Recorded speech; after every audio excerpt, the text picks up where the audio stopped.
In the locker room, actually, we do not have many conversations because we only get a quick 14 minutes in there.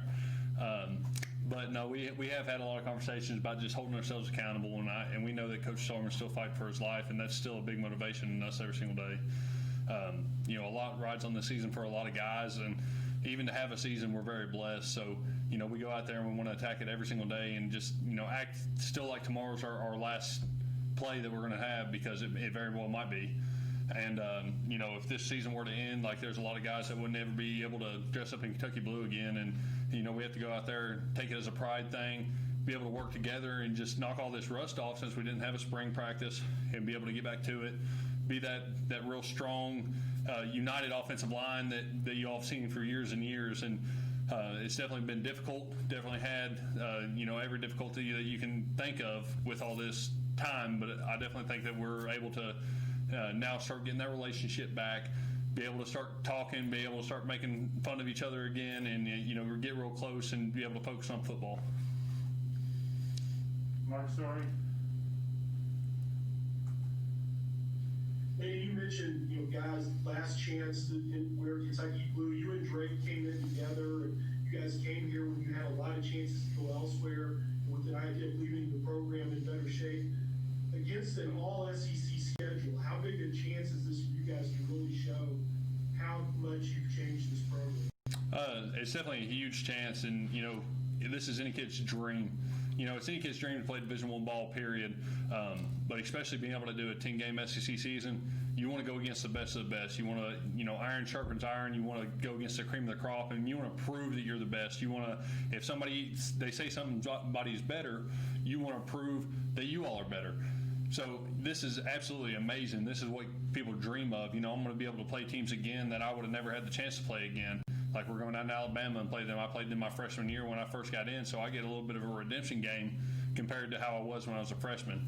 But I know we're all really excited about it, especially when they just released the season. We got to sort of see the lineup, see opponents that we got in a row, and I think we're really, really excited to go out to it. I think we're confident. I don't think we're cocky, but I definitely think we're confident. I know that if we go out and do what we know how to do, we practice, we get close again, and we start continuing to build off of last year and not just go stagnant, I don't think there's a team that we can't play with there. Nick, Ross. I think it's the first time we've seen you since Ringleman fingered your hands a little bit heavier with prayer last night. Yeah, it's really nice. I am really happy to be married, and my wife, she's awesome, and it's every person's dream to be able to find the person that they love and that they're going to be able to spend the rest of their life with. And I'm extremely blessed that I found it so young, and it's doesn't really affect my life. Besides, I have somebody I can go home with, I can share the rest of my life with. I'm gonna hopefully be a father one day, she'll be a mother one day, and it's just a really good feeling knowing that that person that God put in your life for you, you're now with, and you figured that out. And can't wait to have a lifetime more memories with her. Well, I know that you guys support marriage, supporting on the offensive line. Are things different when you're in the trenches now during practice versus practice a year ago? Definitely things are a little bit different. Not so much when we're actually playing. It is going to be a little different. We're missing Stenberg, but I think we got a good puzzle piece that's going to fit into the offensive line that's going to be able to fill those shoes. And we definitely have a lot of depth behind anybody on the line, really, that can come in and sort of fill those shoes. But, with the whole COVID and everything, having to wear the face mask, having to be careful about how much contact you have if you're not in full pads, if you don't have a face mask, like being able to be socially distanced. But it makes you a little bit more wary there at the beginning of this whole actually being able to hit somebody, actually being able to play. But I think we'll get back to a little more fluid. We'll be able to start understanding our boundaries a little bit more, what we can do, what we can't do, everything like that. But I know that UK is doing everything that they possibly can to make sure that we go out there safely, that we're not at risk, that nobody's at risk on the team at all. And they're definitely doing it the right way. John Clay. Landon, that was kind of my question. Do you feel safe in what you're doing, and if so, why? Absolutely. And I tell a lot of people this, is I actually feel safer probably here than I do regularly out on the streets and in society.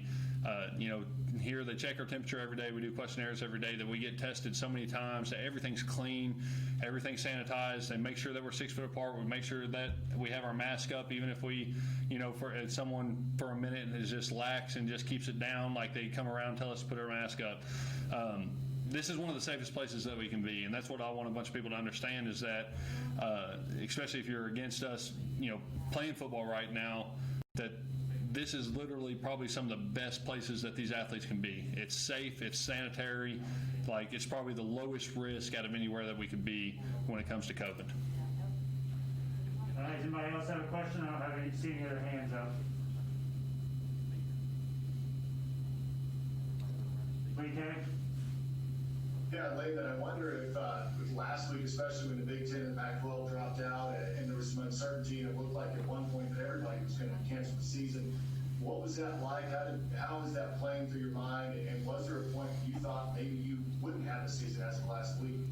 Absolutely. There was definitely a couple of times that we were contemplating just everything that could happen after the season. What happens if we don't have a season? They give us the extra year of eligibility. What if we don't have a season and, a lot of guys on the team, the seniors, just have to go straight to combine prep, go to things like that, going to the next level of football. But there was definitely a time that I was worried. I was figured once one came off that all the rest of the conferences were just going to sort of jump on the bandwagon with that. But I'm glad the SEC didn't. I'm glad they're giving us a chance to at least go out here and try, giving us a chance to be safe, giving us a chance to show that these protocols are working.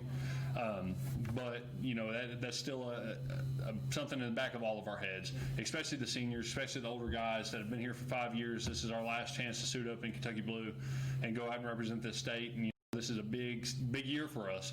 This is our last chance to really prove something, to be able to go to the next level, and our last chance to leave a legacy at the University of Kentucky. So it's still a wondering thought, because it seems like things just change hourly, daily, and you never have like a concrete yes, no, this is going to happen, this is going to happen. Everything's always constantly changing, so it's always something that we're scared of, always something that we're thinking about when we go out and practice. That's why we go out there and we practice like it's our last play, because we truly do not know when our last play will be. All right, we'll wrap it up with John Clay. Atlanta, back to the safety question for saying, you say you feel safe in your environment. What have you guys said to each other about interacting with other students who may not be quite as safe as you guys are? And you talk about holding each other accountable. What are you guys saying back and forth to each other? There is some guys that still do have a little bit of course, they live with people, they're friends with people outside of the football team. But I think a lot of the guys on the team are willing to make the sacrifice to where they're not around them a bunch, or they're taking precautions when they are with them, even if it means wearing a face mask around those guys, making sure that they're not sharing that area for more than 15 minutes, if they are without face mask, anything like that. We have a bunch of guys that are willing to take the precautions needed to make sure that they can still play football this year. Like I said, this place is so sanitary. I know even on classes that the teachers are taking the protocols. All the classes that we have on campus that are in person, they're all spaced out 6 foot. You have to wear your mask. They have hand sanitizer, sanitary wipes, everything that you need to make sure that that classroom is still as safe as it possibly can be, if they haven't already switched to completely online. So a bunch of those classes are still completely online, to where you're at home, you're in the safety of your home, you're with guys possibly on the team, guys that you've been around anyways for so long, or even family. So, like I said, this place is doing it really right. University of Kentucky has our best interest in mind and our health in mind, and I think they're going to continue to. All right. Landon, you're good. Appreciate it. Thank you all.